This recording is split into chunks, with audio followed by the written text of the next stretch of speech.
The Chicago Bears have reportedly not made a decision yet on their coaching or QB positions. Misi Dub and Bobby, we're going to talk about all that. Plus, we're going to talk about how much faith should we have in Ryan Poles and Kevin Warren as they go into this offseason with a lot of tough decisions ahead. We're going to talk about all that and more right after this. You are now tuned in to Chicago Bears Central, your number one place for all Chicago Bears news and content. What's going on, Bears fans? Welcome to another episode of Chicago Bears Central, your number one spot for everything Chicago Bears related. Joined by the squad, C-Dub, Bobby Haize. We all in the building today for your Wednesday daily episode, and we're going to jump right in. So Schultz was talking about the Chicago Bears, and apparently the Chicago Bears have still not made a decision on what to do with either the quarterback or the coaching position yet. I want to break that down with you guys. We're going to start off with the coaches. When you hear that there has not been a decision made on the coaches yet, do you think that they're still looking to see if they can pull a lot out of these last three games? Do you think, I mean, all this is kind of rumored. I'm not going to, I wouldn't expect the GM to come out and say, hey, yeah, by the way, we're firing Flus in 3 weeks. So, you know, they got to play that part into it as well. Right. What does that say to you, Dub? You know what it says to me? I really don't agree with it because I think you got enough footage and tape to see what these guys are, Eberflus and Getsy in particular. I don't think you need 3 more games, even if they win them or not. You should know what you have and what you have for the future.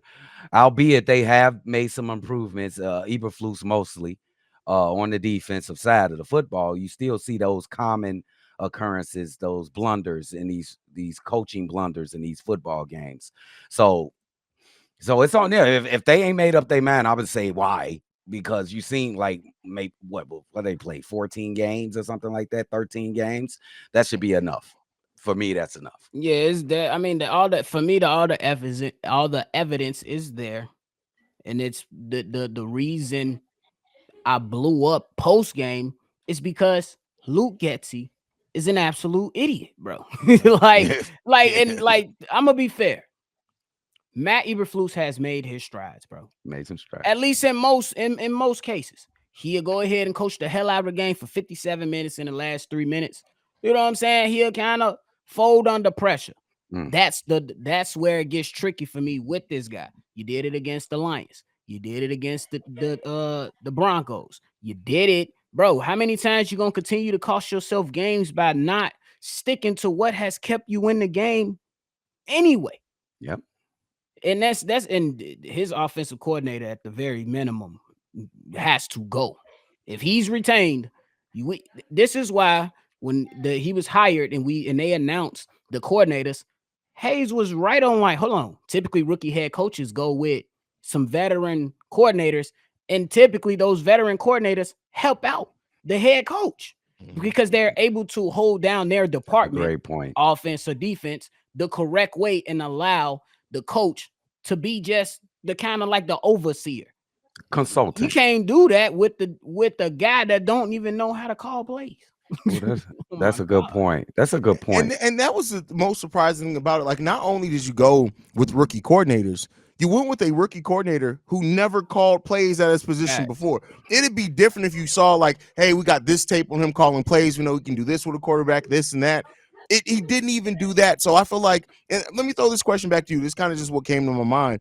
Do you feel like, will we be looking at Matt Eberflus? Would he still have a job if he actually had hired veteran coordinators to be up under him instead of rookie coordinators?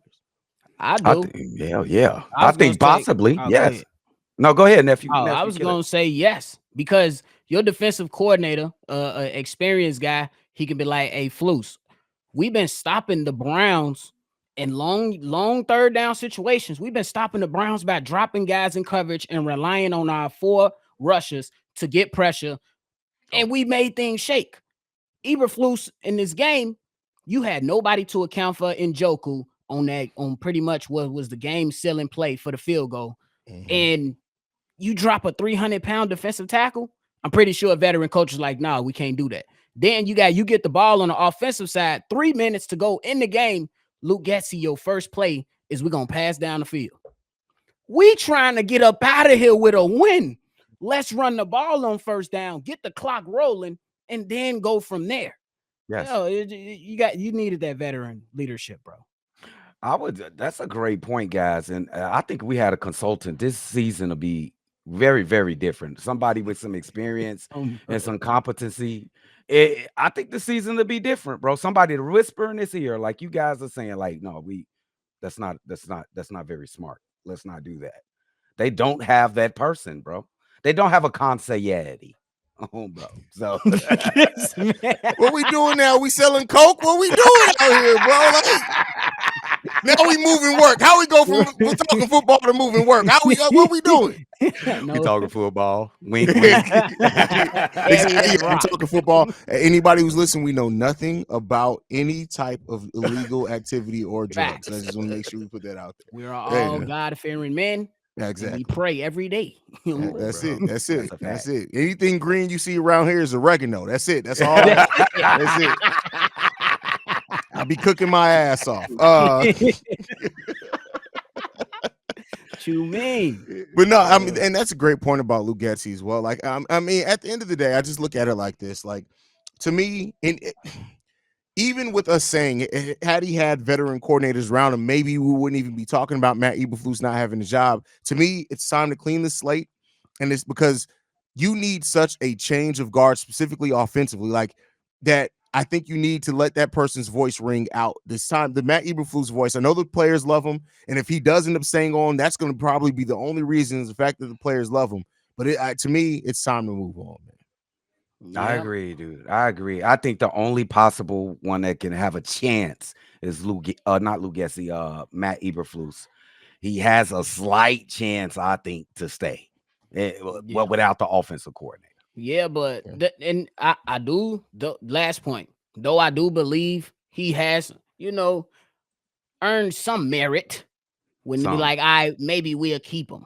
But I think that the biggest thing when it comes down to coaching in situations, you have to understand the situation and play good complementary football in tough situations. Because if not, you get a head coach like Brandon Staley in Los Angeles who couldn't even do anything with all the talent in the world. Whole bunch of talent. Yeah, Yeah. that's a good point. And like I said, Matt Eberflus still got a career ahead of him, right? Like if Yeah. he get, like he's gonna go somewhere, he's probably gonna get hired somewhere as a defensive coordinator Agreed. immediately. He's gonna ride that out, and maybe he learns from this experience and he gets another head coaching job 3-5 years down the road. He may be even better at it. Like it's not like I hate the guy and I want to see his career end. It's just that at this point, I think we need a changing of the guard at the coaching position, and unfortunately, it starts at the top. Oh, That's bro, it. I'm with you. Yeah. I'm with you. Bill Belichick he was ass with the Browns his first gig. So, Yeah. That's something a lot of people actually don't talk about at all, Yeah, bro. That's he great. don't. ass. That's actually a really good point. So, hey, He was. that's a great point, actually. Mhm. Now, in this too, they talked about the quarterback still not being a decision not still being made on that. Now, you can take this a lot of ways. The people who are against Justin Fields are going to say, "Hey, listen, this means that they're still considering drafting Caleb Williams, whoever else." The people that are supporting Justin are going to take that as, "Hey, Justin has shown them some things. He's left them a tough decision to make." And then there's also the point of somewhere in the middle of that, you still want to remain some posturing, because while I do think the Bears should use the number 1 overall pick to draft Marvin Harrison Jr., maybe there's a conversation to be made there that they end up trading, especially Marvin Harrison Jr. may not come out. Those rumblings have kind of gone away, but that's still a possibility there as well. So when you hear that there's not a decision made on the quarterback yet, how does that make you guys feel? It doesn't make me feel any way or make me lean this way or that way. I would just say that they still watching. I would think that he did enough to stay, but they still evaluating Justin Fields for some strange reason. But it's the nature of the business. Nobody's safe. He could go and have a bad last 3 games, and that can be it. He can go and have a 400 yards per game, and the question to be solved. Or he can go play mid like he did the last game, or maybe the last couple games, and it could still be in the air, and we could be on the off season, them still trying to figure out and make a decision. So I think it's up to him. Go out there and perform, and you won't have a question. That's Yeah. fair.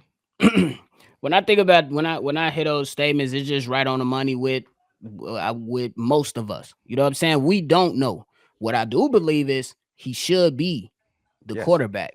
So for the people that came on talking about we switched up. No, we did not switch Y'all up. bogus for My that, too. my standpoint, My point of view is with performances like that, when your coaches don't help you, it doesn't help his case. Because if you had competence in that and he's failing, then you can be like, I bet. I know for sure he ain't doing it. But the problem is it lies right there with the offensive coordinator who ain't helping one bit to secure wins for him. But for me, last game, the brightest positive out of that is for the most part, not the entire game, but for the most part, he took care of the football. He didn't put the ball in harm's way for the most part. That's progression. Yep. Yeah, I completely agree with that. I think, like, I think there's now been such this, tumultuous like conversation around Justin Fields that people think that if you say something positive, it means you don't see any of the negative with Justin, or if you say something negative, you don't see any of the positive. You must want him gone, and the truth is somewhere in the middle, right? Justin Fields still has a lot of growth and development that he needs to do and show for us to look at him and say this is going to be the guy for the next 5, however many years, whatever you say. But that doesn't mean that in that you have to also be blind to some of the things that he needs to improve on, or be blind to the fact that he still has shown some really good things over that time as well.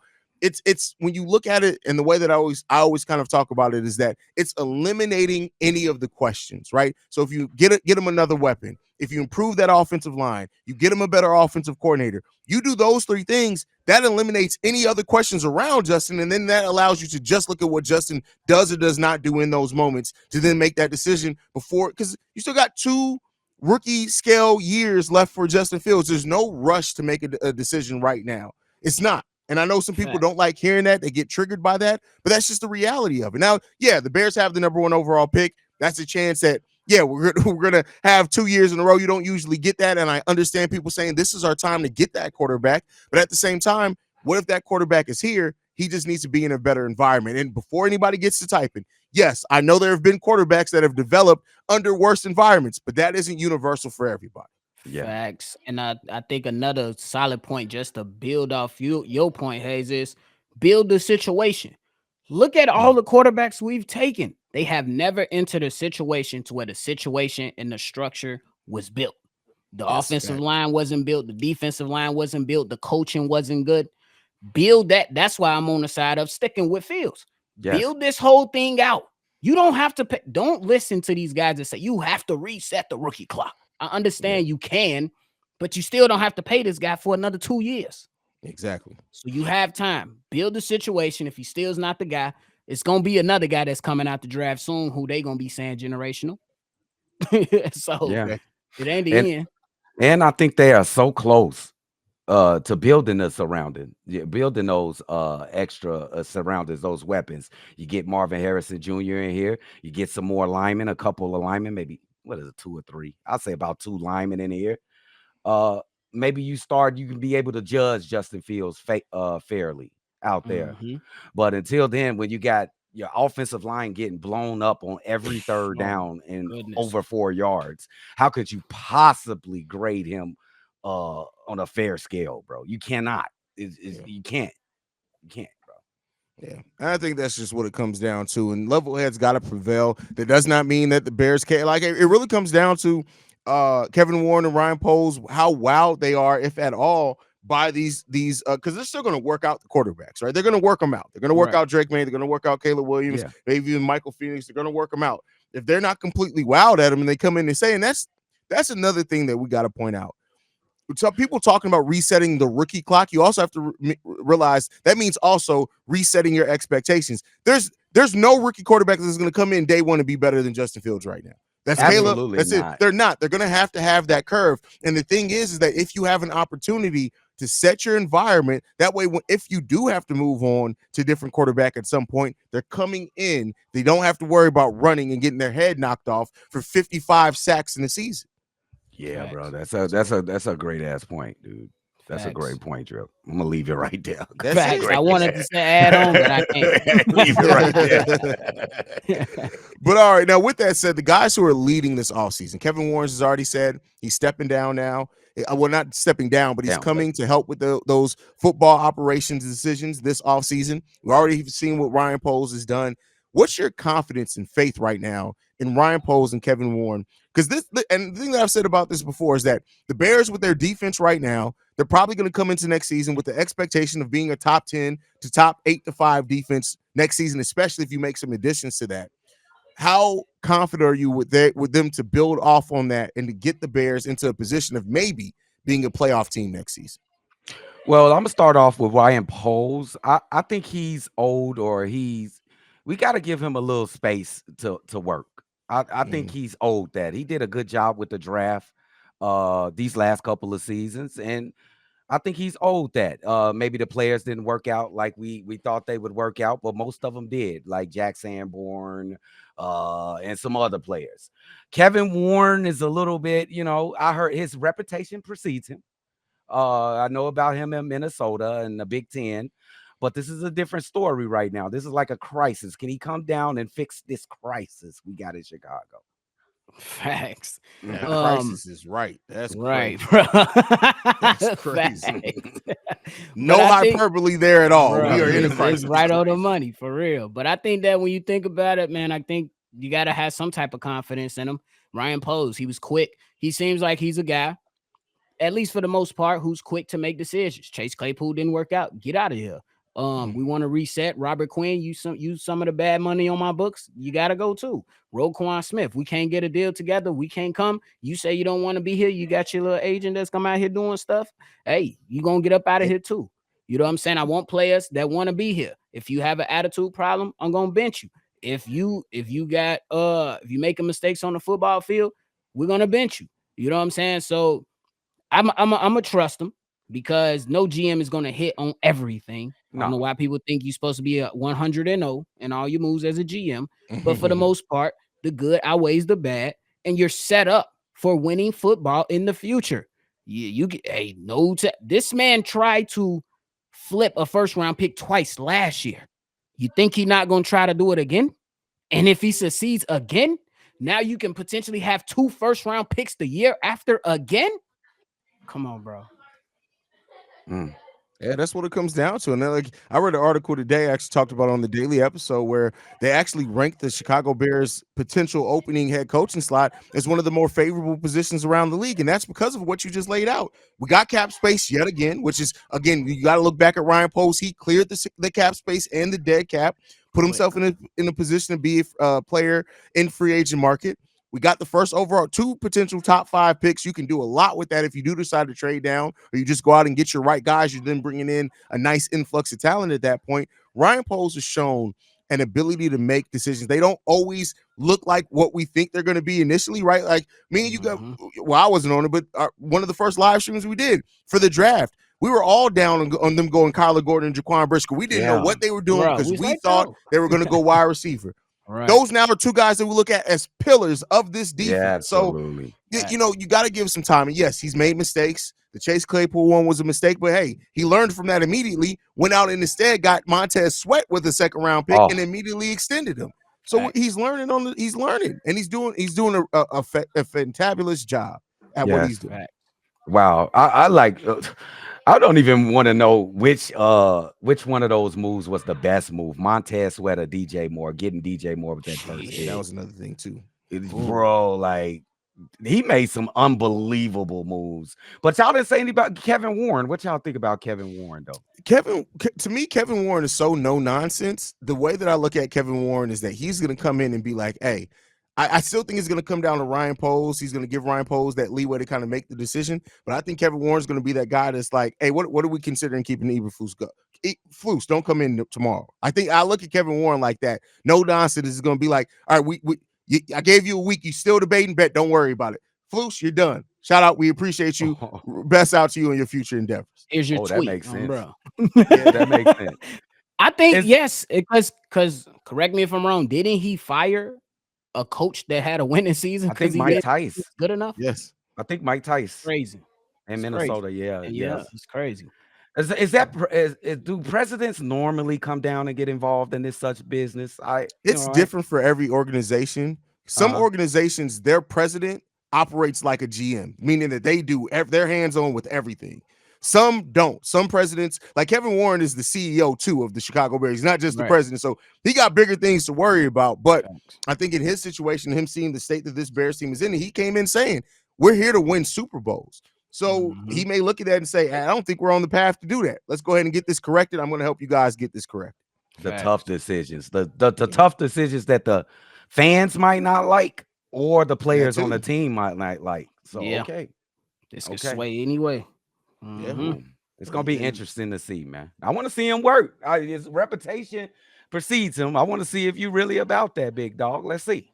I mean, listen, you can say all the great things, but one thing we know about the city of Chicago, we've heard all of it. Bruh. All of it, bro. We heard we it need all. to see you come out and show us, right? Yeah. You Right. need to show us. So, high confidence in them doing the thing, and I do think Kevin Warren coming down to help with that. It's going to be big, and I think that means it's going to get done this offseason. We're going to see some very tough decisions made. Doesn't mean we're going to always agree with them or understand them right away.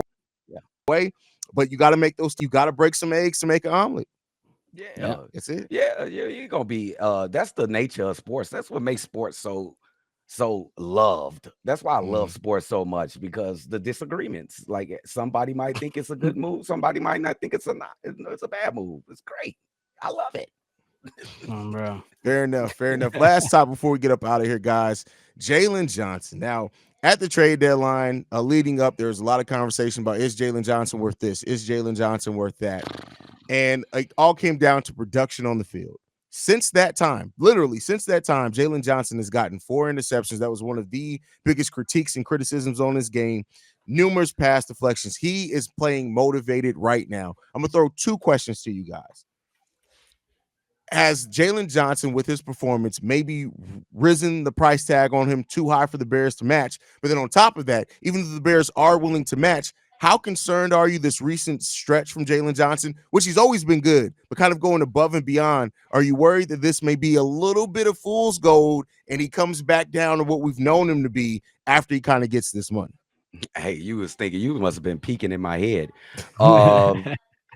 I know this is a contract year. You know what happens on contract years. You're going to get the best play from that said player who on a contract. But I will be fair right here. He has been terrific. He has been, some called him the best cornerback since like week 6. I think he was on injury. He came off injury. He's been the best cornerback since he came off injury.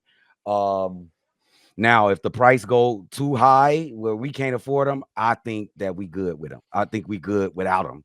Okay. Let's tell you, this might not be popular, but I like Terrell Smith, and I like Kyler Gordon, and I like the young kid Tyreek Stevenson. So, okay, it's up to him. I think we better with him, but I think we'll be good without him.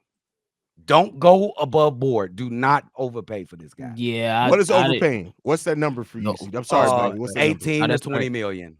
You're willing to pay him upwards of 20 million? No. 18 million is the limit. 18 limit. Okay, go ahead, That's Bobby. it. Yeah, I think Haize, I think you went last time we got on all together, you mapped out a really good contract that you would consider. It was, I think you said 18 and a half with incentives to get him up to 20 mil. I'm with that. But I don't think you should go ahead and overpay. But I gotta give him the love, bro. Now, and we already know defensive backs, when you got a defensive line that can draw pressure and allow a cornerback to be able to do what they do best, they break out. They get the interceptions and all that. Honestly, this is probably the best D line he's played with in a long time. Yeah, that's in a long time. And now that the defensive line is good again, you seeing the results. Me personally, I wouldn't look at it as fool's gold, because you seeing some solid performances from all the guys from the defensive backfield. Probably not every game or the consistency, from certain players, but you are having those moments to where one of those defensive backs and even the linebackers are making plays because of what's happening up front with the defensive line. Yeah. If that motherfucker can catch the ball, though, nephew. Hey, if he would have got his 2 pick sixes, I had to shut the hell up. Listen, bro, you talking about 2 pick sixes to what he already had? At that point, that's when you start be like, hey, 20? Okay, we can make that work a little bit. But okay, and CW, you made another great point I kind of want to circle back around to, because I think it was poignant. How much do you think the confidence that this front office and this coaching staff, well, coaches that may be new, but the confidence around Terrell Smith and Tyreek Stevenson, as well as Kyler Gordon, how much do you think that plays into the part of the Bears coming in with a set number? Because I tell you what, if they're really high on these guys in their development, because keep in mind, Terrell Smith pushed Tyreek Stevenson for that starting cornerback spot. He almost ended up the starter. So how much of that do you think may play a part into where they're like, hey, we got 18 and a half in incentives for you. And if Jaylon says, hey, no, I need more than that, they say, we just going to roll the dice. Like, they're not as good as you yet, but they could definitely get there. Hey, I think you're absolutely right. You hit it right on the head. Even Terrell Smith, when Tyreek Stevenson missed a couple games, he went in there and defense didn't miss a beat. Yeah. So I do understand that he's a good player. You can damn near say he's special because he wears that wide receiver like a glove. But I am not willing to break the bank for this guy. I'm not. That's it. I think that's fair, man. Because when you think about it, you gotta the money gonna have to be dispersed in other ways as well, and you don't want to overpay or get yourself in a situation. Me personally, I'm looking at Ryan Poles. That Ryan Poles really believes in Jaylon Johnson. He said he wasn't trading him unless he get a first round pick for him. And I really believe that Poles stuck by that. You know what I'm saying? But so I don't know if it's gonna be an easy decision to let him walk away, but I do believe Poles got the guts. Huh? Franchise tag is still there too. Tag his ass. That is a great option as well. Let the market determine it all. I'm for that. Tag his ass. I'm for that. Let the market determine that. Because isn't a transition tag is when you can place them out there, field offers, and then give them yeah. That's an option. So they got both of those at their disposal. So I mean, the Bears have things that they can use if they really want to retain Jaylon Johnson and make sure that they keep him here at least for the short term. Now, the long term that opens up its own possibilities. But the Bears, much like I just said with the rookies, I mean the young players, they could very well look at it and say, listen, we can franchise tag because you can franchise tag him up to 2 times, right? Yes.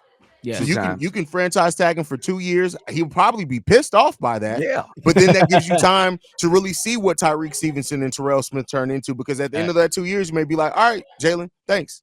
Thank you for your service, my guy. Thanks, buddy. Bro. I mean, but you can't lie though. That the franchise tags be having people right because it's market based. So you still get paid. Yeah, he gonna get a grip. Paid. Yeah, I believe the franchise tag would still put him around 17, 18 anyway. So so he might as well lock in for long term. That's it. Do you think a team is out there that'll pay him 20? I don't think it's a team that'll pay him 20. Honestly, you think so? I think the Ravens will pay him 20. The Ravens? They are. You think they got some money to pay 20? I don't know what the cap space situation. 2 teams that I think that will, because these are 2 teams that we've seen every single year. They're willing to pay to make their defense elite. The Ravens and the San Francisco 49ers, I think, would not hesitate. And then wasn't the Niners rumored to try to get him or talk to that them? Was a rumor. Yeah, that was a rumor. Earlier. It was a rumor, but so I think it's gonna be somebody that's willing to do it. I think when you said the Ravens, that's a great pick because they just had what's buddy? I can't remember his name, but he told Sean Payton that when they come down to New Orleans, they're gonna sit down and eat a big bowl of gumbo together. I can't remember his name right now. But it's a cornerback from the Ravens. He was with the Ravens. He's not with them no more. I can't think of his name. Oh, okay. Yeah, I don't know off the top of my head either. So you gotta look at that, and so we'll see, man. It can get very, very interesting real quick. So facts. But listen, the Bears they have right now, they're projected to have the 6th most cap space at $69 million. Oh, this team got it. Hey man, playoffs. You got good deals all around the team right now. You got it. Hey, this is Ryan Poles' judgment next year. We got to see playoffs. We got to see it, bro. You already got the starting block for this team. You got all kinds of weapons on the offensive and defensive side of the football. All you got to do is go on and patch it up a little bit. Definitely need to patch it up a little bit. Patch it up, and we straight. We straight. So we'll see. Anything left, fellas, before we get up out of here?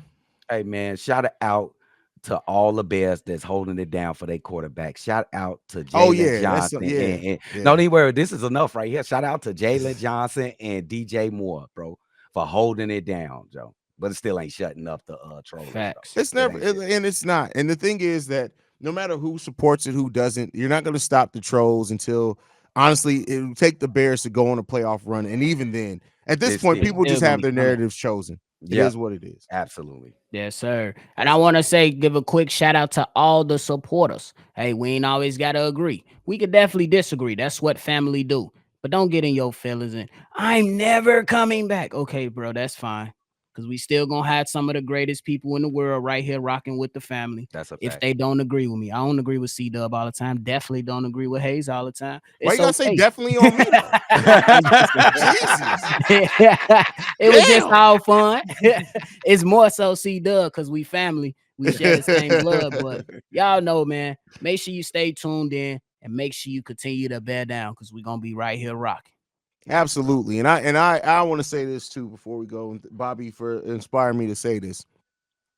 I personally, this is me, this ain't even C-Dub and Bobby, got caught up too much in the haters. We go about to start embracing the love because we get mad love around here. We've been around for less than 2 years. You've made us the #1 spot for everything Chicago Bears related. The support has been crazy.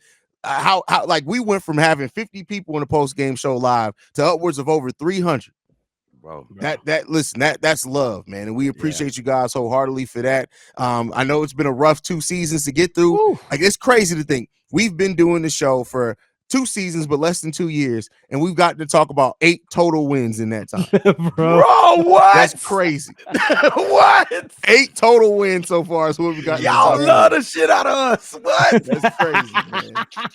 Yeah, that's crazy. And we love y'all too, man. We definitely love y'all, man. Y'all make sure to go support Bobby and C-Dub over at the Shy Bulls podcast with the Cognac Boys. You can follow us at Shy Bears Central on every social media platform we're on. Make sure you go check out that TikTok too, because we're trying to start streaming live there, but that's a story for another day. You guys can also send us any feedback, questions, comments, concerns, ChicagoBearsCentral@gmail.com. And then lastly, if you want to leave a text message and our voicemail, 773-242-9336. We the #1 spot for everything Chicago Bears related. For C-Dub and Bobby, this is Haize. We up out here. Chi-Town up, bear down. Bear down. Peace, y'all. Let's go. This has been a presentation of the Break Media.